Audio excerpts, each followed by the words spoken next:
আসসালামু আলাইকুম এভরিওয়ান। কেমন আছেন সবাই? আশা করি সবাই আলহামদুলিল্লাহ ভালো আছেন। প্রতিষ্ঠান প্রদান ও সহকারী প্রদান নিয়োগ প্রস্তুতির আরও একটি নতুন পর্বে সবাইকে স্বাগতম জানাচ্ছি। আজকের আয়োজনে থাকছে প্রশাসনিক ব্যবস্থাপনা সম্পর্কে বেশ কিছু গুরুত্বপূর্ণ এমসিকিউ প্রশ্ন উত্তর। আশা করি পুরো ক্লাসটি মনোযোগ দিয়ে দেখবেন। তার আগে বলে নিচ্ছি, আপনি যদি আমার চ্যানেলে নতুন হয়ে থাকেন please click the subscribe button, আর যদি অলরেডি সাবস্ক্রাইব করে থাকেন thank you so much. So কথা না বাড়িয়ে মূল আলোচনায় চলে যাই। আধুনিক ব্যবস্থাপনার জনক হেনরি ফয়েল এর মতে ব্যবস্থাপনার কাজ কয়টি? সঠিক উত্তর 5টি। অপশন বি হচ্ছে সঠিক উত্তর। বার্ষিক গোপনীয় প্রতিবেদন প্রদানের দায়িত্ব কার? অপশন বি হচ্ছে সঠিক উত্তর, প্রধান শিক্ষক। বিদ্যালয় হলো সমাজের দর্পণ, এই উক্তিটি স্থাপনার কোন দিকের সাথে সামঞ্জস্যপূর্ণ? অপশন বি হচ্ছে সঠিক উত্তর, বিদ্যালয় ও কমিউনিটি সম্পর্কে। সরকারি কর্মচারীদের নৈমিত্তিক ছুটি বছরে মোট কত দিন? সঠিক উত্তর হচ্ছে অপশন সি, 20 দিন। বিদ্যালয়ের দৈনন্দিন গুরুত্বপূর্ণ ঘটনা বা পরিদর্শের মন্তব্য কোন খাতায় লেখা হয়? সেটা হচ্ছে সঠিক উত্তর অপশন বি, লগবুক। শিক্ষক কর্মচারীদের বেতন ভাতা প্রদানের তালিকা পে রুল কোন রেজিস্টারে থাকে? সঠিক উত্তর হচ্ছে অ্যাকুইটেস রুল। বিদ্যালয় উন্নয়ন পরিকল্পনায় এসডিপি স্কুল ডেভেলপমেন্ট প্ল্যান সাধারণত কত বছরের জন্য করা হয়ে থাকে? সঠিক উত্তর হচ্ছে অপশন এ, 3 বছর। ম্যানেজিং কমিটির কুরাম পূর্ণ হতে কতজন সদস্যের উপস্থিতি প্রয়োজন? সঠিক উত্তর হচ্ছে অপশন বি, অর্ধেক। বর্তমানে হাই স্কুল গভর্নিং বডির সভাপতি হতে হলে ন্যূনতম শিক্ষাগত যোগ্যতা কত? সঠিক উত্তর হচ্ছে অপশন বি, বিএ বা স্নাতক। শিক্ষকের পেশাগত দক্ষতা বৃদ্ধির জন্য নিচের কোনটি সবচেয়ে কার্যকর? সঠিক উত্তর হচ্ছে option A, in service training.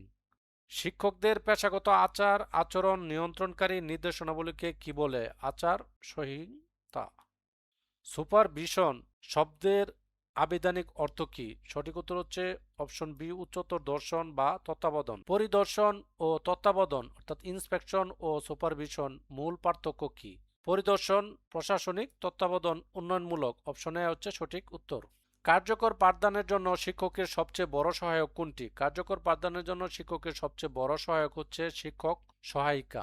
Option C সঠিক উত্তর। বিদ্যালয়ের জমি ও ভবনের মূল দলিল কার হেফাজতে থাকা উচিত? সঠিক উত্তর হচ্ছে অপশন বি, প্রধান শিক্ষকের। উপবৃত্তি প্রদানের প্রধান লক্ষ্য কোনটি? প্রধান লক্ষ্য হচ্ছে উপস্থিত বৃদ্ধি ও ঝরে পড়া রোধ। অপশন সি হচ্ছে সঠিক উত্তর। বিদ্যালয়ের ছোটখাটো আনুষঙ্গিক খরচকে এক কথায় কি বলে? কন্টিনজেন্সি। অপশন বি হচ্ছে সঠিক উত্তর। কোনো ব্যয়ের বিপরীতে প্রমাণ হিসেবে কি তৈরি করতে হয়? Debit voucher. সঠিক উত্তর হচ্ছে অপশন বি। প্রতিটি শিক্ষক ও কর্মচারীর চাকরি পূর্ণ বিবরণ কোথায় থাকে? 4টি সম্ভাব্য অপশন। অপশন এ হাজিরা খাতা, option B service book, option C stock register, option D হচ্ছে ক্যাশ বই। সঠিক উত্তর হচ্ছে অপশন বি, সার্ভিস বুক। বিদ্যালয়ের আসবাবপত্র ও বৈজ্ঞানিক যন্ত্রপাতি হিসাব কোথায় থাকে? সঠিক উত্তর হচ্ছে স্টক রেজিস্টার। অপশন বি হচ্ছে সঠিক উত্তর। পাঠ পরিকল্পনার মূল উদ্দেশ্য কি? পাঠ পরিকল্পনার মূল উদ্দেশ্য হচ্ছে অপশন বি, সুশৃঙ্খল ও লক্ষ্যমুখী পাঠদান। শিক্ষার উদ্দেশ্য নির্ধারণে নিচের কোনটি বিশ্বখ্যাত? ব্লুমের টক্সোনমি। রুটিন তৈরির সময় সবচেয়ে কঠিন বিষয়গুলো কখন রাখা উচিত? দিনের শুরুতে বা প্রথম দিকে। অপশন সি হচ্ছে সঠিক উত্তর। শিক্ষক প্রশিক্ষণার্থীদের জন্য স্বল্প সময়ের পাঠদান পদ্ধতিকে কি বলা হয়? Micro teaching. অপশন সি হচ্ছে সঠিক উত্তর। নিচের কোনটি সহশিক্ষা কার্যক্রমের উদাহরণ? বিতর্ক প্রতিযোগিতা। অপশন সি হচ্ছে সঠিক উত্তর। শিক্ষার্থীর দুর্বলতা খুঁজে বের করার পরীক্ষাকে কি বলা হয়? অপশন বি হচ্ছে সঠিক উত্তর, ডায়াগনস্টিক পরীক্ষা। আদর্শ শ্রেণীকক্ষে শিক্ষার্থীদের বসার ব্যবস্থা কেমন হওয়া উচিত? সারিবদ্ধ শিক্ষক অভিমুখী। অপশন বি হচ্ছে লার্নিং বাই ডুইং, কাজের মাধ্যমে শিক্ষা। তথ্যের প্রবক্তা কে? John Dewey. বেসরকারি মাধ্যমিক বিদ্যালয়ের পরিচালনা কমিটিকে কি বলা হয়? বেসরকারি মাধ্যমিক বিদ্যালয় পরিচালনা কমিটিকে ম্যানেজিং কমিটি বলা হয়। অপশন বি হচ্ছে সঠিক উত্তর। বেসরকারি উচ্চ মাধ্যমিক বা ডিগ্রি কলেজের পরিচালনা কমিটিকে কি বলা হয়? Governing body. অপশন বি সঠিক উত্তর।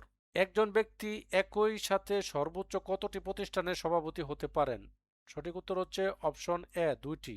নিয়মিত কমিটি না থাকলে অন্তর্বর্তীকালীন যে কমিটি গঠন করা হয় তার নাম হচ্ছে অ্যাডক কমিটি। অপশন সি হলো সঠিক উত্তর। অ্যাডক কমিটির সাধারণ মেয়াদ কতদিন? 6 মাস। অপশন বি হচ্ছে সঠিক উত্তর। নতুন নিয়ম অনুযায়ী সভাপতির প্যানেলে কয়জনের নাম পাঠাতে হয়? নতুন নিয়ম অনুযায়ী সভাপতি প্যানেলে 3 জনের নাম পাঠাতে হয়। অপশন বি হচ্ছে সঠিক উত্তর। গভর্নিং বডিতে এটা হবে বিদ্রোহী বা বহিরাগত সদস্য হিসাবে কতজন থাকেন? গভর্নিং বডিতে বিদ্রোহী বা বহিরাগত সদস্য হিসাবে কতজন থাকেন? সঠিক উত্তর হচ্ছে অপশন বি 2 জন। ম্যানেজিং কমিটিতে শিক্ষক প্রতিনিধি কতজন নির্বাচিত হন? ম্যানেজিং কমিটিতে শিক্ষক প্রতিনিধি টিআর কতজন হন? সেটা সঠিক উত্তর হচ্ছে অপশন বি 3 জন। অ্যাডক কমিটির মোট সদস্য সংখ্যা কতজন? সঠিক উত্তর হচ্ছে অপশন সি 4 জন। অ্যাডক কমিটিতে শিক্ষক প্রতিনিধি সদস্য হিসাবে কতজন থাকেন? Option A 1 John. অ্যাডক কমিটিতে অভিভাবক প্রতিনিধি সদস্য হিসাবে কতজন থাকে? অপশন এ সঠিক উত্তর 1 জন। একটি শিক্ষা প্রতিষ্ঠানে পরপর কতবার অ্যাডক কমিটি গঠন করা যেতে পারে?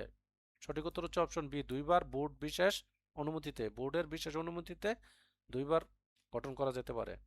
অ্যাডক কমিটি কি প্রতিষ্ঠানের বড় ধরনের কোনো অর্থনৈতিক বা নীতিগত সিদ্ধান্ত নিতে পারে না, কেবল দৈনন্দিন কাজ ও নিয়মিত কমিটি গঠন করবে? সঠিক উত্তর অপশন বি। শিক্ষা প্রতিষ্ঠান প্রদানের জন্য লিডারশিপ ইনিশিয়েটিভ প্রশিক্ষণ দেয় কে? সঠিক উত্তর হচ্ছে অপশন সি নাইম। বিএনএফই এর পূর্ণরূপ কি?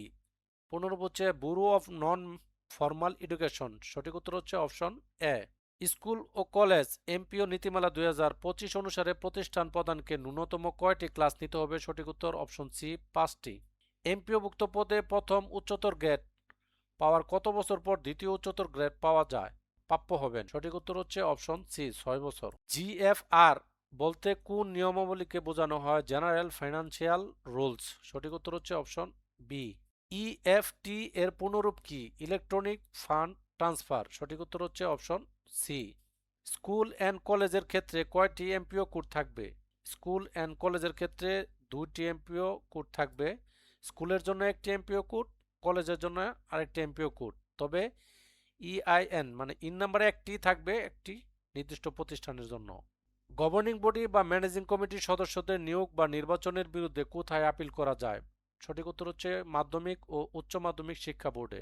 তো এই ছিল আমাদের আজকের টিউটোরিয়াল। আশা করি ক্লাসটি আপনাদের ভালো লেগেছে। যদি ভালো লেগেই থাকে তাহলে একটি লাইক দিবেন, কমেন্ট করে জানাবেন কেমন লাগলো। আপনার কলিগদের সাথে শেয়ার করতে একদমই ভুলবেন না। আর আমার চ্যানেলে সাবস্ক্রাইব তো মাস্ট। দেখা হবে পরবর্তী টিউটোরিয়ালে। আশা করি সবাই ততদিন ভালো থাকেন, সুস্থ থাকেন। আসসালামু আলাইকুম।